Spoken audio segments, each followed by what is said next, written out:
Okay, here we go. I am here, and I'd like to have you introduce yourself, your grade, and the class that you took.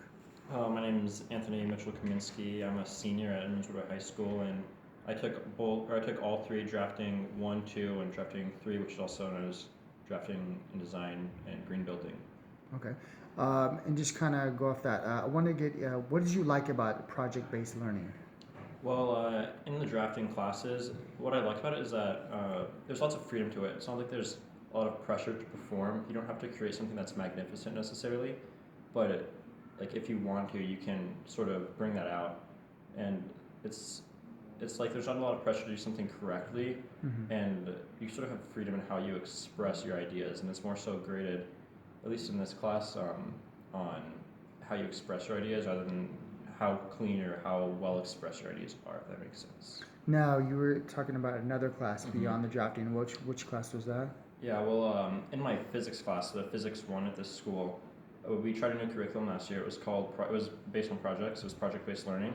It was a Mm-hmm. program through Washington State, and one of the things that I liked about it was that, especially in a physics class, you could really see the impact of the knowledge that you're learning, and you see how it applies to the real world, and it sort of brings some reality to what you're doing. Mm-hmm. I think it was the first year it was run, so of course there were some problems with it. Like some things weren't fully fleshed out, but I definitely don't Mm-hmm. think that it was a problem inherent in project-based learning. I think Mm-hmm. that if project-based learning was fleshed out in that class, Mm-hmm. it would have been a much more enjoyable experience rather than just going to class and taking notes and going home and doing math problems for physics and then Mm-hmm. taking some notes and coming back and just repeating the cycle for a whole year. Okay. There's lots of diversity with the differentiation of Okay, and kind of projects. to build off that, this is kind of what I was going to ask you anyways, but I'll go Mm-hmm. off my question. Was what kind of projects, like specifically, did you do in the class where you're considered as kind of hands-on as the ones as project-based? What were Okay. examples you can think of?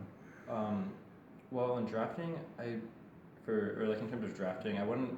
It's hard to call it hands-on because there's lots of freedom. I guess it depends on how you define hands-on. Uh huh. Like the whole year, you're designing a building, you're Right. drafting it, and organizing your thoughts on the computer. Mm-hmm. But that's sort of like through the interface of the computer. Mm-hmm. There's only one more project where you actually design like a building, and you do that at the end of the year as Okay. your final project. And because you're not allowed to have weapons or knives or anything at school, you have to do it all at home. Okay. So All right. that was kind of a downer for that. But in terms of physics, we did a lot of hands-on stuff in our project-based learning. Like we created a sort of Mars rover lander. It was to study the impact of forces and Mm-hmm. impulse, like a force over time. Mm-hmm. And so we created like little landers with parachutes, and we learned about air resistance based on like the width and like how a parachute creates air resistance, and Mm-hmm. trying to calculate how much force would impact our lander Mm-hmm. on like a full scale drop after doing small tests. Mm-hmm. And we went outside in the bleachers and we dropped them from the top and recorded and analyzed the video. And that was just Okay. one of the projects we did. We did probably I can't remember, maybe 5 to 8 projects that year Okay. of similar nature. Now, So were you able to simulate, like you said, for landing? Obviously, Mhm. like gravity is different, so you just kind Mhm. of were there ways you were able to utilize that, or was it mostly just trying to if you were landing it back on Earth? Yeah, that was pretty much exactly what it was. Is because it was supposed to be a test run on Earth, I suppose, to see how it would fare. Okay. Obviously, gravity is less on other planets, or less or more on other planets. Mm-hmm. But the project was more of a means of studying how those different things come together. I see. So, we learned the equations and stuff for how you would calculate how much force would happen on impact. Okay. One of the things we learned was that, when catching a ball, for example, instead of just slapping it, Mm-hmm. that would make it a lot harder to catch. If you sort of cushion it in, Okay. it takes longer, so the force is distributed over the time. So that's how having a cushioned bottom reduces the force, is because it reduces the force over time. Got you. Okay. Nice. So that's one of the things we learned. So that's we learned how to apply it. There were other simulations and things like that we Okay. did. Okay. Kind of go with that. What is the difference between doing like an assignment, like the project you've done for these classes, and other work you've done in other classes? Well, for physics especially, it's a very math-based course, essentially in the way it is. And so it's very comparable to a math class where you're just learning equations Mm-hmm. and you're just doing math. And a lot of people struggle with math, and I think that's why. It's because they learn math, they don't see the application of it. Mm-hmm. Usually, especially standardized learning, whatever books we learn from first grade, Right. there's chapters and stuff you learn math, at the end of the chapter, there's like one section for real life applications, Right. and it's like, calculating things on a menu price for things Mm-hmm. or something like algebra, Mm-hmm. and like I feel like, sure, it's something that happens in real life, but it's not really interesting. Like, Right. I'm Right. learning multiplication so I can buy 5 fries for $2 each or whatever, Mm-hmm. and people are like, okay, I mean that's Mm-hmm. just addition. They don't really care. Right. But like in a more advanced class like physics, it really definitely helps because the equations get pretty complex and they're really counterintuitive in physics. Mm-hmm. And so you would think like, oh, that doesn't make any sense, but you test it and you're like, wow, I guess that's really is the way it works. So you wouldn't think of it that way. It's sort of backwards, and you have to like use these foundations in other math classes that you've learned to like reverse engineer through algebra and things like that. On a more basic level, I have a Mhm. question in terms of like for math, for example. Yeah. When I go out, and I see myself doing this sometimes. I'll look at like pricing, and I'll try and figure out the value for percent. Like, what is it better for me to buy two of these of the smaller size or the bigger size, or what the percentage is? Do you think that's kind of a way to incorporate, like figuring out how you can use it for like in real world situations, like understanding like interest rates and whatnot, like a better deal, or what, like if you were getting a credit card, which one would be better, like longer or shorter interest rate, you know what I mean? As far as understanding that, do you think that would be helpful, like if they had a class where it was kind of using those real world instances, or no? It's really hard, especially because um, people in school are, they're kids. You don't have to. Most of the time, you don't have to think about money more farther than buying a cheeseburger or buying fries or. Right. Um, so it's like hard. It's sort of something that has to be taught like in multiple places. Like you can't like to have interest in something. there has to be something for it to be interesting, and like long-term investment isn't really anything that's on a child's mind, and so it is definitely a hard problem to like figure out what would be interesting. I don't know. This kind of brings up something that I was talking about in my English class with my teacher. That my teacher talked about was saying like this is a question that you kind of have to go for the kids with. Yeah. Like you have to ask them like, is this interesting to you? Right. Because he talks about the college that I'm in running start. He talks about at the college it's just a bunch of administrators, and like he as a teacher like he knows the students, and so like he knows what they like or don't like and what they have struggles with. Right. And then the next year the administration's like, man, so many students are dropping out, and they never ask the teachers or the students. And he's like offering advice to the administrators, and they're just like, oh no, that's not right. It's something else. And he's like, name 5 students, and like that's not the point. It doesn't matter. Right. And like it's sort of hard. You have to like go to the students, because even I don't think I could talk about something like basic math, because I don't want to say that it's like too beyond me, because that sounds a little pretentious, but I'm not a kid anymore, so it's hard to say like what a kid would find interesting. Okay. Fair enough. Okay. One question.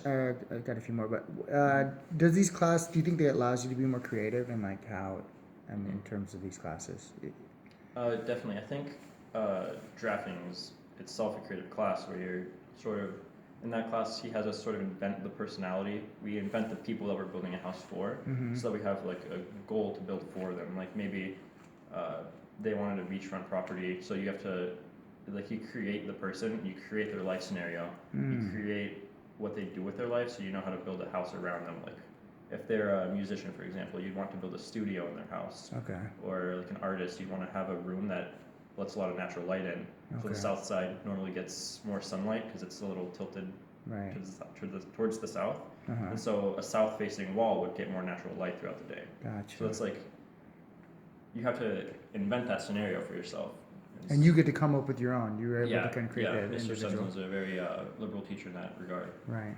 Okay. But for physics, you do get creativity. It definitely depends on the project. Like some of the projects that I think were everybody's least favorite were like where you made a poster. Like that's not an engaging project. Right. That's like it's a project, but it would have been better just to forego that. Yeah. So do you think that's kind of like basic as far as that can seem like the general project that most classes do? Like they just a poster is like it's project based, but definitely not engaging with as engaging with a project as like dropping pumpkins or dropping Right. a rover that you built out of Dixie cups and Right. cotton balls and parachute. Okay. Okay. Okay. So a few more. How does this class like impact your desire to do similar projects in other classes? And have you done things? You kind of answered a little bit for your other class. Mm-hmm. Um, but have you like, for example, you said the poster board is pretty basic and not that engaging.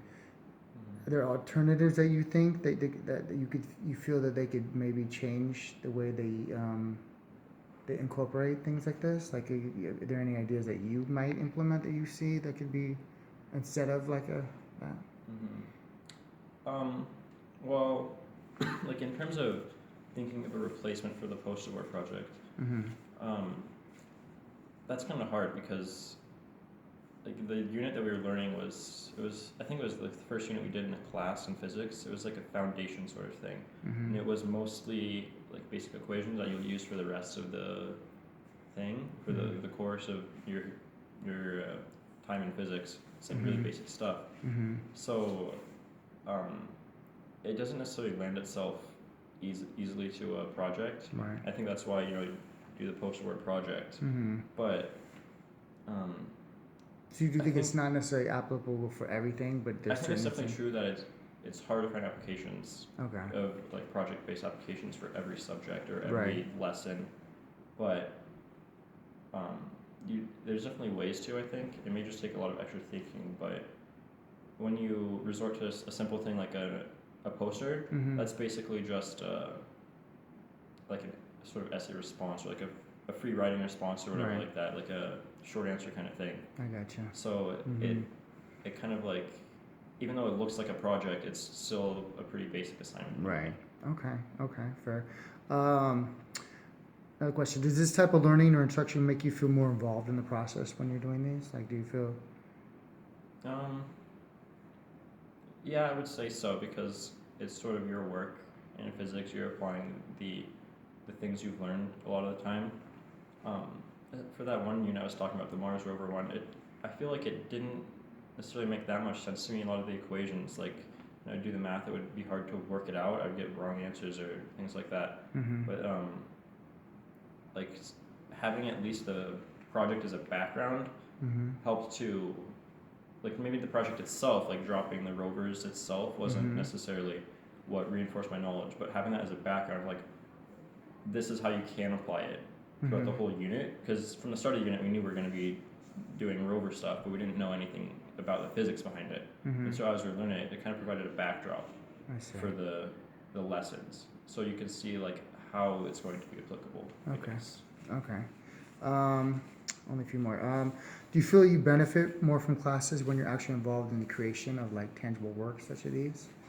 Um, I think it's something you definitely have to balance because if you sometimes I think like if it's just like assignment based learning or lecture based, um, you kind of get exposed to every concept equally, and Mm-hmm. albeit like in a mundane way. Mm-hmm. But if you do it like with project based learning, if I feel like if something, I guess it's the same in everything, but like if something gets left out, it's harder to pick it back up. Maybe Mm-hmm. it's sort of hard to identify, Mm-hmm. but I don't know. Like if something is not a big focus of the project, Mm-hmm. it's less likely to stick. And it's like hard to compare it to a regular assignment-based learning because you probably have to do like a full study on it or Right. like investigation into it. Mm-hmm. But it's hard to say that like one is better than the other without like a definitive like empirical source or something. But Okay. I could see it being that in some cases, like just doing assignments, it feels like it would have been easier for me. Yeah. But that may just be because that's what I've done for a long time in school. Right. It's what I'm used to. Okay. But like exactly though, if something is not included in a project, if it's like there's a lesson that's built around a project, if there's one part of that lesson that's sort of tacked on, it's like fits in the same category but doesn't really fit the project, Yeah. it's something that's not really gonna stick in the minds of the students. I gotcha. So Okay. Okay. yeah. few other quick. I know this is kind of very simple, but as far as, can you give me 3 words that describe this class in particular, if you wanted to sum it up? Um, let's see. For drafting, um, it's very open-ended, Mm-hmm. creative. Mm-hmm. Is that 2? I think that's 2. No, that's okay. Yeah, that's 1. Yeah, or 2. I'm sorry. Yeah, 2. Yeah, Open-ended yeah, one. yeah, I don't know. 3 words is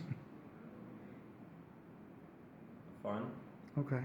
And then one last, just for fun. Have you ever played SimCity?